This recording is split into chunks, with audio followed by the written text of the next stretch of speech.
This is food. This is beans.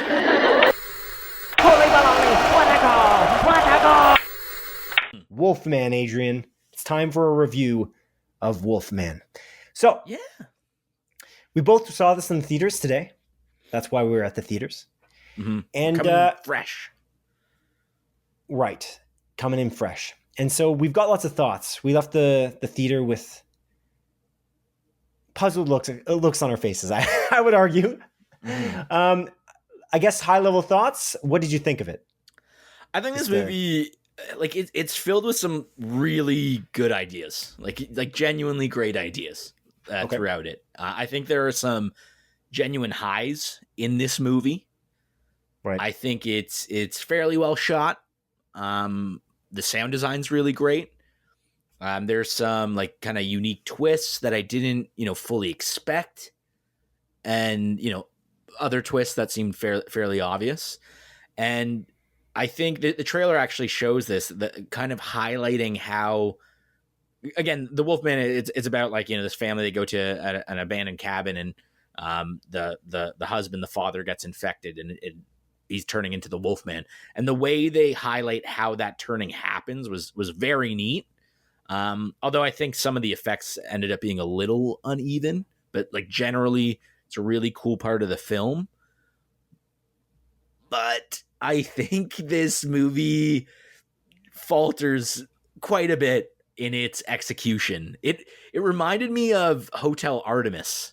I don't know if you remember that movie that we watched, where it's a movie filled with great ideas. Yeah. With Dave Bautista, I think, is in it. Dave Bautista. That's what I was thinking of. Yeah, like a few other notable actors. A completely forgettable movie, though, because I did not remember that was called Hotel Artemis at all. Yeah. Yeah. And I know that movie, yeah. Yeah, that's what I thought about when we left the theater, where I'm like, that's a movie that should have been really good based on its ideas, and same with this one, but I think the execution was very flawed, and it just kind of left me wanting more, and it bums me out because I really like The Invisible Man. I think this movie, again, it's marketed as a horror movie, not scary at all, really. There's some really cool, like, body horror elements, but as a whole, I just think it left a lot to be desired, unfortunately. What are your high-level thoughts on this, man? It's interesting. So we watched the trailer just before we started recording this, because I don't remember why I said I should watch the trailer. Oh, because we didn't want to spoil this. We never spoil anything in this part of the review. We're just not going to spoil anything on Split Focus, a Film and TV podcast episode number here. Like episode 102, we're not going to spoil anything. We're going to talk about things that were already announced in the trailer. Like Severance as an example, we just talked about on episode 102. In that thing, we kind of talked about it in a very broad strokes, but we also talked about it in a way that the trailer shows, which is cool. So what we're doing here is the same thing. And so we checked the trailer out we checked out both trailers, the teaser and the main trailer for the Wolfman. And I discovered that trailer is great, especially the teaser trailer. Man, what a good, crazy trailer. What an amazing trailer. And it's weird because some of these shots are just not in the movie. They're just not in it at all. There's actually a moment where a character writes something on a pad of paper, and the thing that they wrote was completely different than in the trailer than what was in the movie, which is so strange because the trailer thing that was written was arguably more effective and a better thing to have written down in that scene. It's a strange thing. Even the shots in the trailer felt like they worked better together. The pacing of this movie, like, this is my high-level thoughts. I'll just leave, I guess I'll leave you with, and I'll pass it back to you, pass the baton back to you. Mm-hmm. To me, this movie it's got a kind of boring plot line, and it's kind of a slow burn zombie movie origin story. Mm-hmm. And it's like, when you're watching a zombie movie, there's stakes that are really high. Like, there's an apocalypse impending. We're all going to die. There's a lot of zombies. They're fast and there's lots of them, blah, blah, blah, blah, blah. If you watch the trailer, it could have been something different, I suppose. But it is what the trailer shows you, in that it does what the trailer says. And that's all it really does. And it doesn't really do I wish it would do more, but it doesn't. Yeah. Like it's not like the Most of trailer that gives away trailer the is whole the movie. latter There's half of the movie. Most of that Right. trailer is the second half of the movie. Theoretically, the trailer does spoil the movie, which is always a bad sign. I thought there was just going to be more of it, but to me, too. the problem is that the interesting thing about a zombie movie is not turning into a zombie for the movie. That's not why 28 Days Later is cool. I don't know if that makes sense. Yeah, it's not. That's kind of my issue with it. Is it just doesn't do enough without it. I don't know. I'm surprised. It's kind of shocking that it does so little. Yes, it's not very. Yeah, characters also make weird, unsound decisions. I'll pass it back to you. Sorry, that was my high level thoughts. I keep giving these analogies. I find it's a slow burn zombie movie is what Wolfman is. Yeah, it's just like Willy Wonka. It's Squid Game 2 or actually Squid Game in general is Willy Wonka and a Chocolate Factory for adults. This is a very slow burn zombie movie. That's just okay. It's fine, I guess. Yeah. I can't agree with you more. That sentiment of like people making odd decisions. Oh yeah, sure, dude. Like, there's so many moments. Again, we won't spoil what they do. We don't want to say. But yeah, there's multiple moments in this movie where I'm just like, dude, what? Like, why are you doing this? It's silly. Like, so the premise is, Julia Garner, Christopher Abbott, and I think Matilda Firth is the daughter. So it's right. It's a family. Yeah, it's a young family. They're going to Christopher Abbott's, dad's old house in the middle of Oregon. Don't give out too many detail on that. But it's really just that, and like it's in the wilderness though. It's pretty remote, which is obvious in the trailer as well. And on their way there, they get attacked by a creature that happens to be the Wolfman, and Christopher Abbott gets his arm cut, and he's slowly turning into a Wolfman. As you described. That's the first half as you do.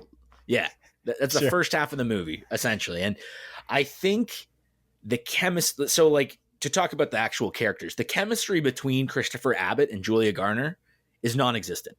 I did not believe them as a couple for a second. I don't think they played off well.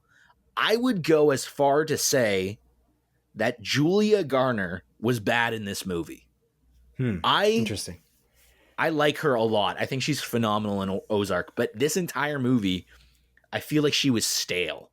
And again, I don't know if that's poor direction or the writing, because I don't think the writing did anyone any favors whatsoever.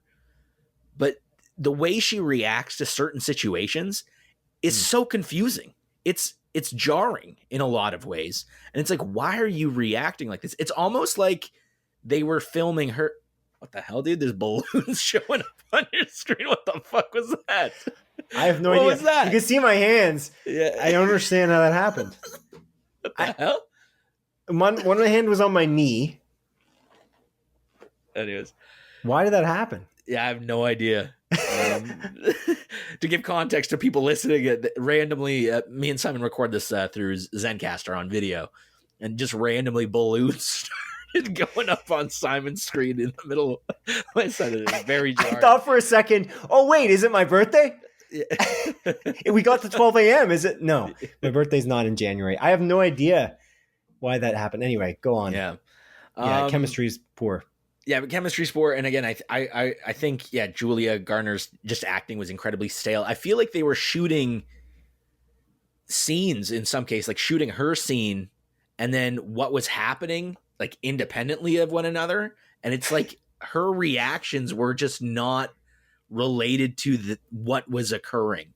She's talking to a CG Christopher Abbott. Maybe it was recut. Because if you look at the trailers are missing. There's shots in the trailer that honestly were really great. That I feel like at least maybe the way it was cut together in the trailer, it seemed more cohesive than it was in the movie. It's weird. It's strange. This is a weird movie. But I must say, I gotta be real with you. I don't know if it was the acting. I just think the writing's not that good. I really think 100%. And the directing is just fine. It's just, what's interesting. So you mentioned, I don't know. I want to go in depth now. I think we'll go into that maybe a little bit in a spoiler part of this.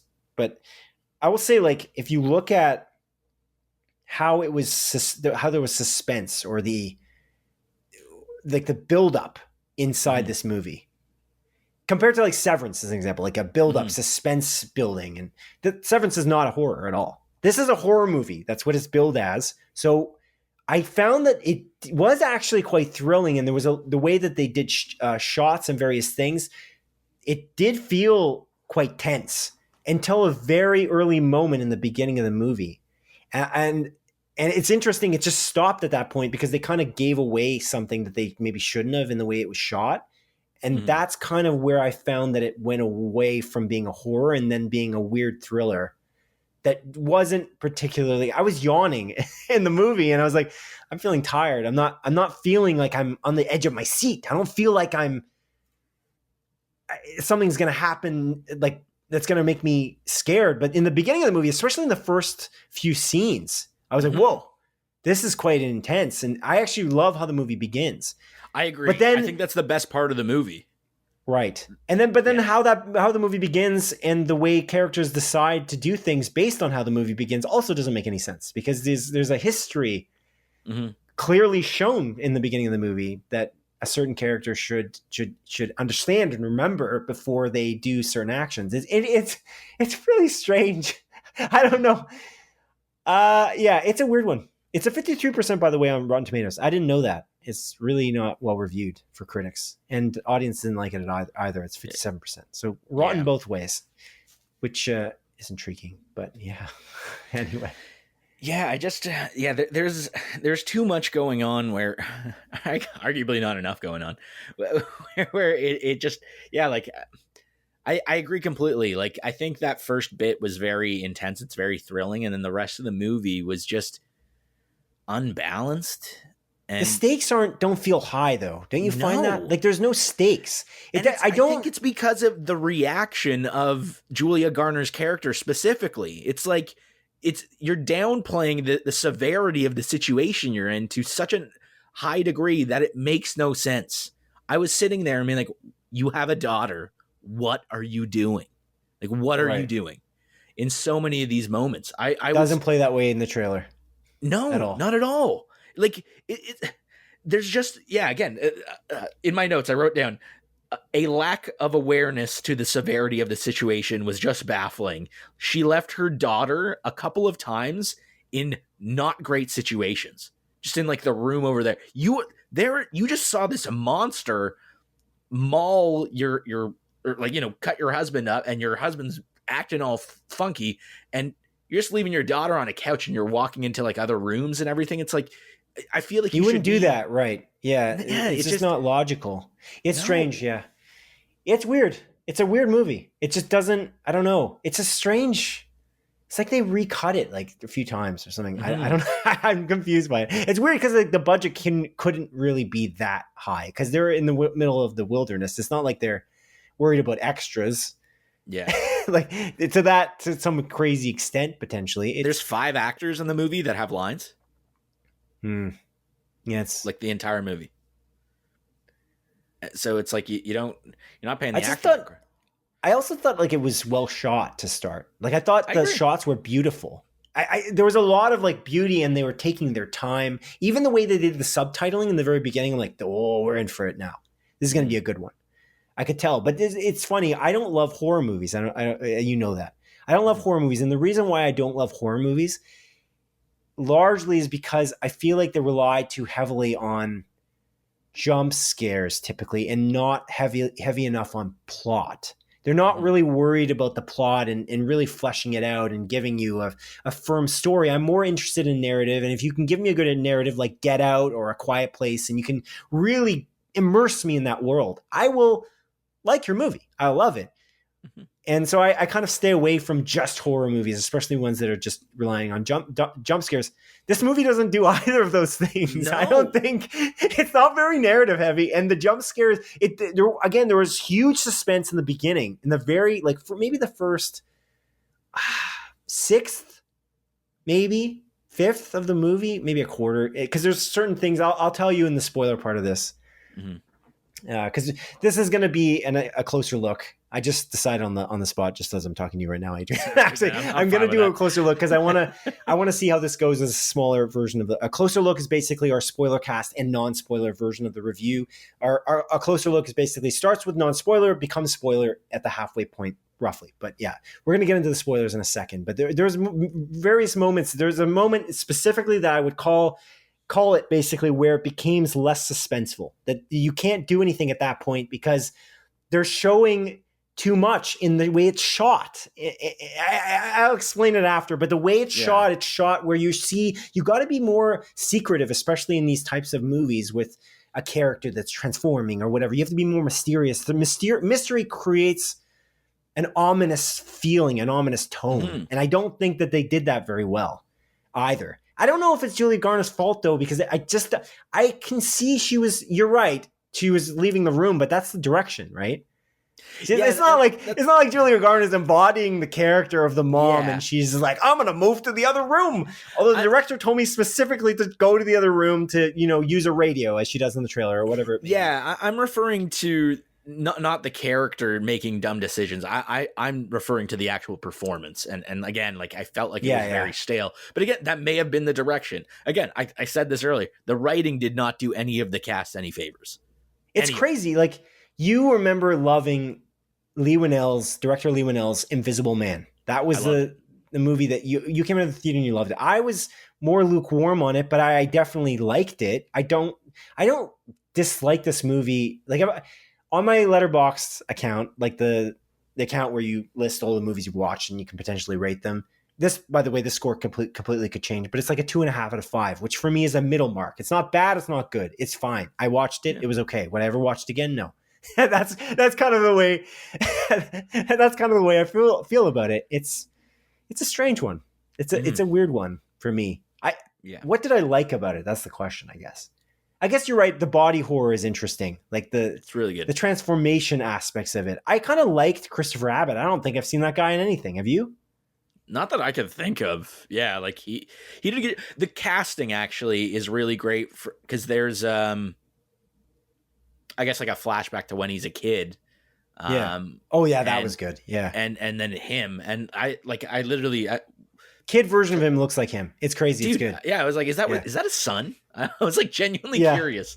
Is it him? Did they wait this long? That's why Invisible Man came out in 2019 and this movie came out isn't this the second after Invisible Man? Isn't this the next movie that Leigh Whannell directed? I thought this movie was supposed to come out a while ago. Am I crazy? It was because Ryan the Goose Gosling was attached to it originally. Oh, he made a short film. Yeah, that's it. 2020 is The Invisible Man, actually, not 2019. He directed Upgrade, which we watched together in 2018. Yeah, I like that. Invisible Man was 2020. And then Wolfman was the next full featured movie 5 years later. That's a big gap. Yeah. It's weird. Maybe he was acting and stuff. Yeah, I don't know. Like I know Leigh Whannell, he's a writer first, I want to say. Like, because I think he has a big part with, like, obviously Saw. I think he directed the first Saw movie, but him and James Wan team up for a lot of things. Like, I think they did the Insidious movies, if I recall correctly. Insidious, The Red Door, based on characters created by. Oh, okay, so he just got credited for that. Yeah. Insidious, The Last Key, alternate ending. Upgrade, he wrote and directed. That's not that many things though in the last 5 years. I don't really know. Yeah. It's weird. Yeah, it's strange. I'm not sure. Upgrade is maybe really it was in good. development hell. Maybe it struggled. Again, Ryan the Goose Gosling was originally going to be a part of it. Yeah, and I don't know. Am I crazy to think it was? Tell me. Fair enough. To think what? Sorry. No, I think I'm mixing it up. I was going to say Max Landis. I thought Max Landis was originally attached to this movie, and then as a writer, was like, yeah, I think so. I don't know. But I don't think that's what it was. I don't think this is what I'm thinking of because his dad directed some wolf movie. It's fine.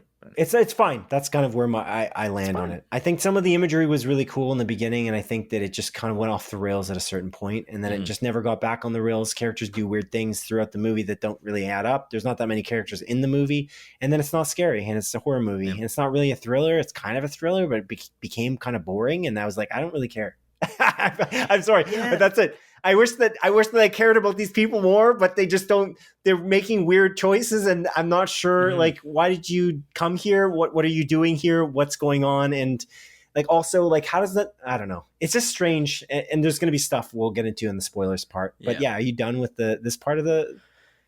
Yeah, I mean, I guess I'll just leave it at the point of like, I love horror. I love like over the top campy horror. I love slashers. I like jump scares. I like all that stuff. And I just think this failed to hit the mark. And again, it's not a bad movie, but it's also not good. And it falls into that trap of just being average, which is not going to sell anything.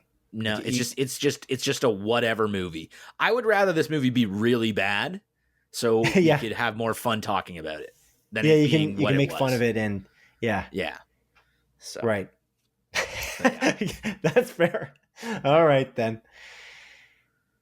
Okay, well, let's move on to the good old spoiler aspect of Wolfman. Spoilers are coming now, audience who are watching this or listening to this, are a closer look episode. Spoilers for the Wolfman. Okay. There's a guy named Derek, Adrian, in this movie. He's a strange character. He's just in it for 5 seconds, I think, to die. Yeah. I guess. Here's the thing about absurd. Derek. Yeah. Okay, so please take it away. Here's the thing about Derek, okay? He's not like Derek from Shrinking. He's just a bad character. But no, seriously. Derek... Okay, so basically, if you don't remember, although you shouldn't be watching this if you haven't already, don't watch or listen to this part of the episode of A Closer Look if you haven't seen Wolfman, or watch and listen to this because the movie's not that good, so I don't think you'd be missing much if you listen. It's funny. That's what I was gonna say. This is another thing. I should have said this earlier, actually, on the non-spoiler part. Dawn, my fiance, she left the theater. She was coughing a bit. She has like a very small cold, but it's causing her to cough, and she didn't want to feel awkward in a movie theater coughing because of COVID. She tested for COVID. She didn't have it, whatever. But regardless, she left the theater and she sat in like the main area in the Cineplex theater. And then I come out and then she's like, well, what happened with this, and this? And it's like, would you care? And I'm like, and then I instantly thought, you probably won't care. And I just told her the spoilers because there's no point because it's not good enough. And then she's like, oh, it's not that good. I'm like, yeah, you didn't really miss much, unfortunately. But anyway, Derek is in this movie. Another character. So what is it? You said how many speaking roles there are? There's 4? There's 5 characters total. Right. But one character is as a kid. It's Christopher Abbott's character. I forget the character's name. When he's a kid versus when he's older. So there's 6 actors, but 5 speaking characters. Yes.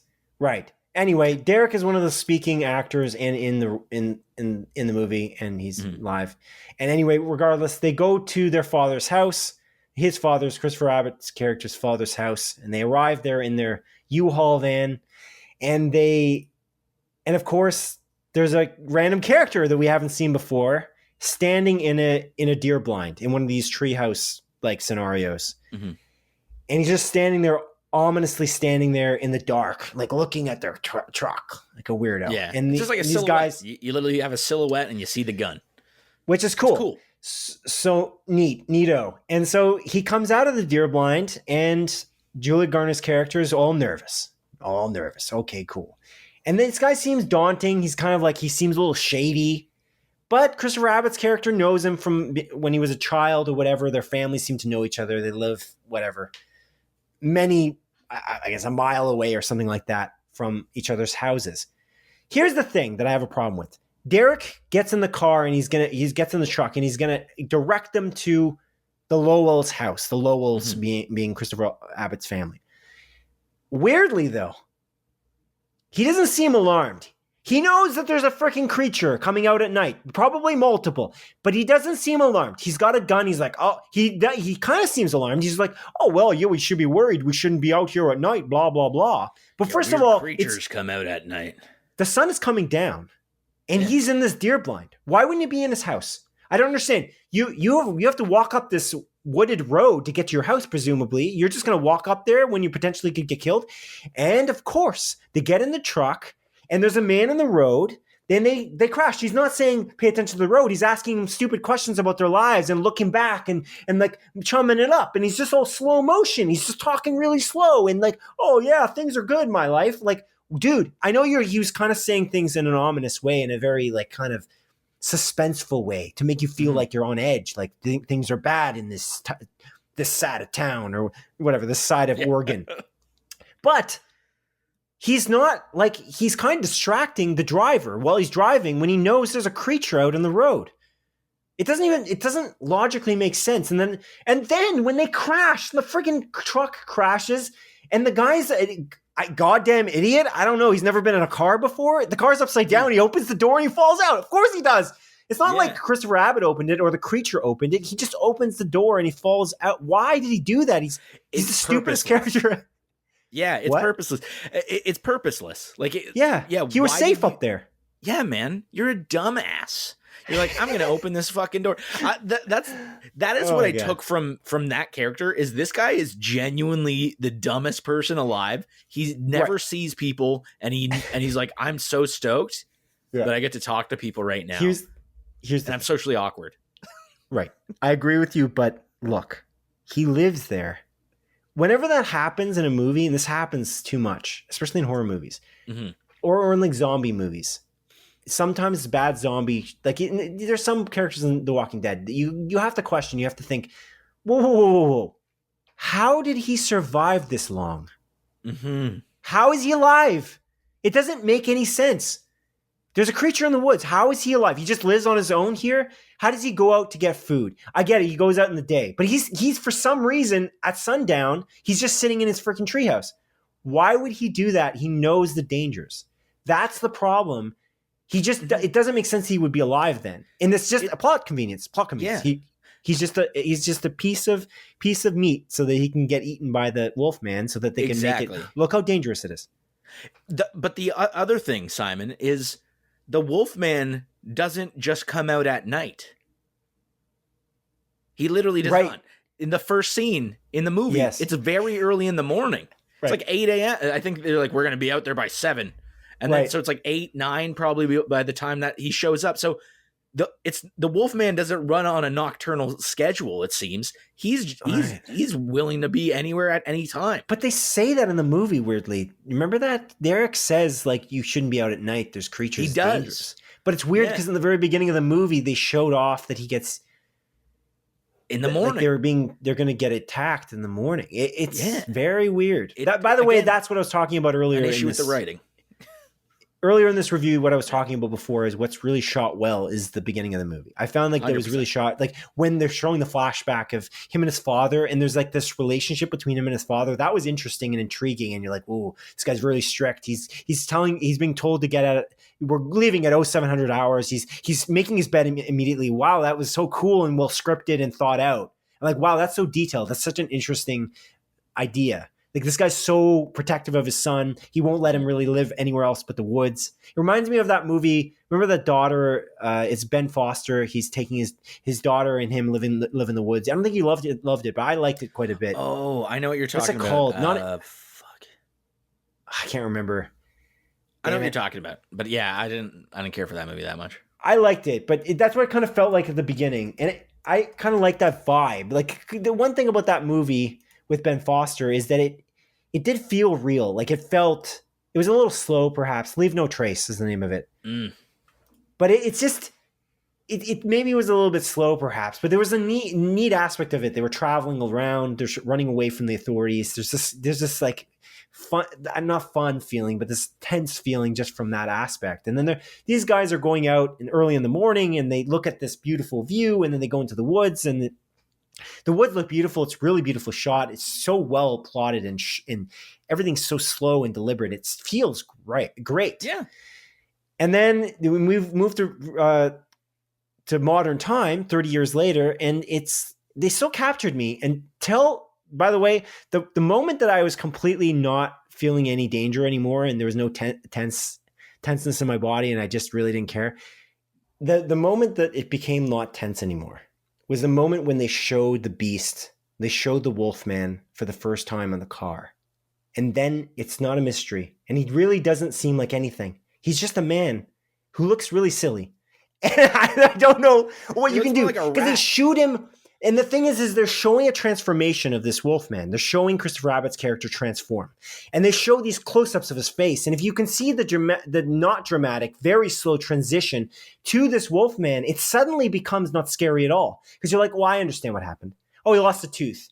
Oh, his jaw slightly moved. He's not moving like a werewolf. He's not becoming like a werewolf all at once. And that's scary because it's happening quickly. And you're scared of that happening. In a zombie movie, the person doesn't become a zombie very quick. And that's not scary potentially because you can fend that off. You can understand that's you try to reason in The Walking Dead and 28 Days Later, various name a zombie movie. You're kind of reasoning, trying to. 28 Days Later is not a good example because that's within 30 seconds. You get right. Oh, sorry, bad example. But The Walking Dead is a good example, or like The Last of Us. They're changing over a longer period of time. There's no zombies in The Last of Us. They're infected. But no. But yeah, in The Walking Dead as an example, actually they don't call them zombies in The Walking Dead either. But regardless of that, they're changing over a long period of time and you're kind of like fending that off. But that's not the issue. The issue is the abundance. It's that there's a lot of them and it's scary. And if they become that, they move fairly quickly in an example like The Last of Us. But in this, that's not the case. You're just trying to reason with this guy for freaking long periods of time to the point where you're also not worried about your child being left in a room while you go on a radio and you're going to talk on the radio while she's upstairs, left with your husband who is transforming right now. And you're saying, he's not the same. He's not the same. Come help me. Come help me, people. Yeah, he doesn't understand what we're saying or whatever. Yeah, he doesn't understand what you... Yeah, she's on the radio. Yeah. And she's like, he doesn't understand what I'm saying and he's speaking weirdly. But it's like, he just passed out. Like, you guys didn't actually have a conversation. You don't know that he doesn't understand what you're saying yet. Well, we didn't see the scene. Maybe there's a scene that's cut. Yeah. That's what I mean. Like, I think you're right about this movie kind of being chopped up a bit. And yeah, I don't know. Maybe they wanted to make it a brisk hour-and-a-half movie. And there's like another 20 minutes that they could have added more context. But yeah, it is. I think there's a tenseness a lot of the time, in that, well, not necessarily a tenseness, but that what you described, that slow sort of turning from like in The Walking Dead, like, oh, you got bit. It's not immediate. You're going to change. And it makes it go from scary to sad. Right. But yeah, that's what's happening. But this movie's still pushing that horror element on there. And you get to a point where I'm annoyed. I'm like, why are you not fucking taking this seriously? Again, this lack of understanding of the severity of the situation. She literally sees her husband see this wound on his arm. He goes into a corner, starts eating his own arm.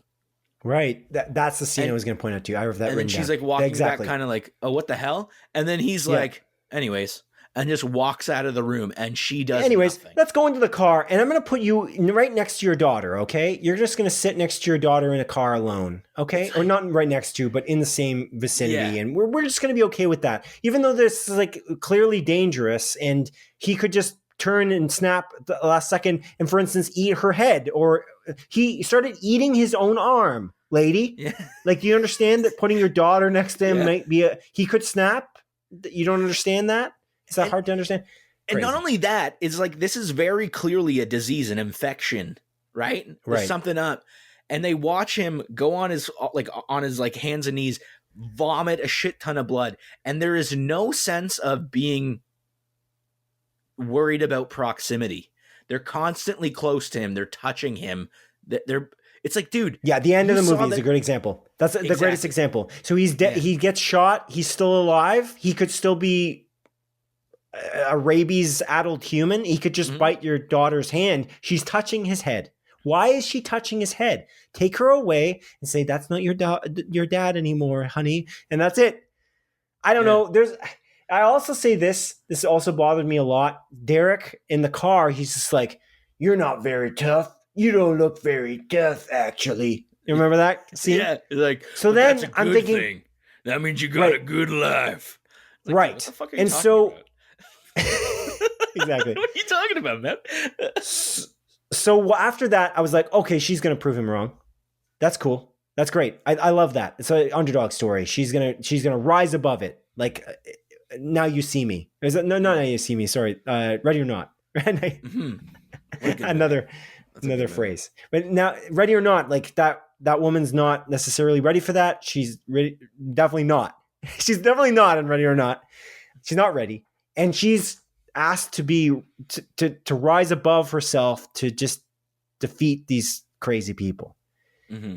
It's awesome and it's badass. And there's like a shot from that where she just looks amazing. Mm-hmm. In this, she doesn't do anything. And she's like, you're not tough. And she's like, we're tough. And it's like, you're clearly not tough. And you have no preparedness at all. And you just leave your daughter just sitting random places when something could attack and make their way in, because the father did.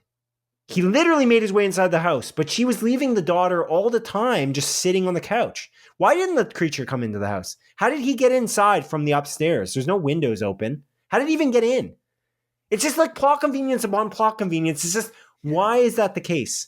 It's strange. He gets in. So if someone else was able to get in, why isn't the person who owns the house, his father, able to get in? Because that's his father, right? Yeah. He kills his own father. Yeah. So it's like, which was such a twist. That again, something so clearly obvious that's what the case was. But again, it's just silly. Yeah. And again, yeah. Yeah, it's silly. But another topic to bring up, they reference when at the start of the movie, the father's talking to some guy named Dan or whatever, and he's like, Dan, I saw it, the wolf man. We got to go out and kill this man. And then you hear on the radio, it's like, what did I tell you? There's no reason to cross the valley or cross the river or whatever and try to hunt this thing. And he's like, I was hunting with my boy. So it's like there's multiple things that they set up where it's like, okay, the wolf man is only in this one specific area, but now for whatever reason is willing to cross it. Maybe, I guess, because the dad is used to that location. But again, it's like the daylight means nothing because the wolf man was already out. Again, it's very poorly executed movie, in my personal opinion. With some really great ideas. I think the solution here was to double down on the mystery. Like, have them discover, where does Dan live? Like, figure out what did he discover? Maybe he's got a board of he's been citing, like he's got a map with all the spots he's been, like Lowell has been citing the Wolfman, and Christopher Abbott's trying to figure out what his father was into. How did he die? Why is it, first of all, this is so insane. Like, so Lowell is dead, right? I can't remember the father's name. Lowell Sr., let's say. Yeah. Lowell Sr. dies, and the state of Oregon sends Christopher Abbott's character a letter saying that he's deceased and here's the will, and we finally declared him dead. Okay, did anyone look for him? Did they find him? I mean, if you just go there, you get attacked by a freaking wild man. What are you talking about? How do we not know? How do the authorities not know that this is happening in Oregon? It doesn't even make any sense. No one went there at all to look into it. Christopher Abbott never looked into it when he discovered his father was missing. That's a little strange. Yeah. It's just weird. You wouldn't go back for 1 second to see where your father is until you have a property to pick up. It seems a little strange. Like, I guess you're just a selfish bastard, but it doesn't seem like he is, because he's treating his daughter very well. Mm-hmm. I don't know. It's nothing as soon as a certain point, pretty much after they start, when they go back to Oregon, at that point, the plot starts to not make sense. The suspense goes away once you show the monsters. Once you start showing close-ups of the transformations, it doesn't feel scary because you're watching it and you're seeing every little bit transform, and you're seeing it's like, that's just makeup. It's just too close, and you're showing it. Like, I remember when you laughed in the theater. You laughed in the theater when the guy is looking up in the window. Julia Garner looks at him in the window, and he just looks like this. It's like, okay, cool. Dude, what? Yeah. I just made a face at Adrian, but it was like just my face. Yeah. That was my face I made. He's just looking. Like, that's it. That's it. That's the face. I'm gonna go through this window upstairs. Right. I'm gonna go through the window upstairs. Thank you for locking me out. And it's also confusing. Like, how fast does this thing actually move? Does it have climbing ability? Is it Right. It doesn't seem intelligent? to have very good climbing ability. How can I not climb a freaking tarp? They Yeah, can dude. climb it. Oh my God, dude. I forgot about that. Yeah, It they have can't the climb ladder, this, and it's like, the oh, there's no greenhouse. ladder anymore. Yeah, but it's tarp. You just pull it down. You climb from the side. Dude, I agree completely, because at the start of the movie, they show that this creature probably can climb properly because he climbs up the ladder of the deer thing. Yeah. And you see, again, an awesome shot where you see like the breath coming, and then it disappears, cool. And Lowell Sr. is like, oh, I think it's gone. And then behind him, you start seeing the breath. Awesome. Like, oh, that's really cool. Amazing, right? That's it's what I'm saying. Think about the tone they probably set. Crawled across this wood thing. So obviously it can climb, but throughout the movie it can't. It's like this again, so many good ideas, and I wish it was just executed better. If this movie was as good as the first 10 minutes, I would have probably loved it. But it just isn't. And it falls into that trap that I find that this world is non-existent. The only thing in this world that exists is what we see. Everything outside of what we are seeing is literally non-existent, because every again, like you pointed out, the illogical sense of the state of Oregon sending this thing, like no one's found this, no one's heard about this. Yeah, Dan did not exist until he showed up on screen. That's why Dan is Leigh Whannell, by the way, apparently, according to IMDb. Yeah, Dan's dumb. Leigh Whannell, because he flashed into existence when he showed up on screen for the first time. It's a very movie. Wait, what? Dan's dumb. He flashed into existence. What do you mean? Again, like where this movie, the world only exists on what we are seeing on screen at that time. Yeah. And when Dan shows up on screen, that is when he flashed into existence. Dan never lived before that. But Dan is only on the radio. Oh, sorry. Then what's the other guy? Leigh Whannell. Derek. Derek. Sorry. Yeah, Derek. Leigh Whannell plays Dan on the radio. Oh, okay. Yeah. Sorry. I misspoke. Derek. Yeah, Derek's the gun guy. He's an idiot. Also, like, Christopher Abbott's character never looks for a gun in his house, in this guy's, like, this ex-military guy's house, like his father's house. Like, he never looks for a gun. Guns? Why wasn't there any? Maybe they were confiscated, but that doesn't make any sense, because if people went there to go investigate his father's disappearance, then they would have discovered that his father was a crazy psycho killer. That's why it's strange. Like, this could have been a global pandemic. Mm-hmm. Literally, they stopped the global pandemic, but by accident, because nobody got attacked accidentally, even though they must have gone to investigate whether the guy was missing if they're going to send his will. Mm-hmm. It just doesn't make sense. It's like, I don't know. I think about the movie Barbarian. Oh, great movie. Where the guy who owns the Airbnb goes back to investigate. Yeah, of course you would. Like, that's what would happen in real life. That's a realistic thing. You go back to investigate, and then you get embroiled in this weird plot, this crazy shit that's happened. But you did that because you are a normal person. These people aren't normal. They don't act normal. And the more we talk about this, and the more you bring up things, and I'm bringing up things now, I'm thinking about the movie in more detail, more than my notes even show. I realize how flawed it is, and how it's just not a lot of thought in the writing. And I don't think it's Julia Garner's fault. I know you keep saying that she doesn't do a good job, but I don't know that it's cut enough. It's cut well, or even it's not edited, potentially directed, it's not written well. Yeah. Maybe it was written initially well, maybe it got butchered, who knows, but it's just not, it does nothing for me, because it's just not going any direction that makes particular sense. It's not really plot hole city. I'm not feeling like it's a complete plot hole, but all the tiny plot convenience problems and the weird things in it, when you add them all up together, it just feels like it's just not worth watching. It's just not something I would ever recommend anybody. I agree completely. Just watch something else. Watch Barbarian as an example. Watch Cuckoo. Yes. Watch Long Legs. Yes. Watch, if you're in the mood for horror movies. Yeah. Sure. Watch The Invisible Man. The Invisible Man. Yeah. Exactly. So yeah, that's my thoughts on it. That's what I believe about Wolfman. I think it's just not. Again, I keep with that score, 2.5 out of 5 for now. Anyway, I don't like to give scores because my scores always change. Mm-hmm. You know, like we used to give scores on a part of or just another review. We gave scores on various movies and stuff. It's cool. It's fun. I like the idea of that. But the problem is that when my Letterboxd scores are in, sometimes I rethink about the movie and I think, you know what? I gave it one point too high or whatever. And I change them over time. And they all, as I see better movies, I start to change my scores even back in time and things like that. So I prefer not to give a score in general, but my current score for Letterboxd is 2.5 out of 5 because I just don't, I don't know.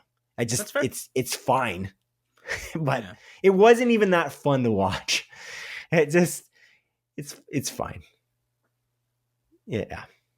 Okay. Well, anyway, that was the closer look episode for Wolfman. Leigh Whannell directed Wolfman. Adrian, I appreciate you joining me, and I'll see the audience on the next one. Hopefully. Well, Goodbye. they'll see us. Yeah, I guess I won't see anybody. I can't see anything. You're blind. It's a one-way mirror over here. Yeah. Anyway, goodbye. Take care.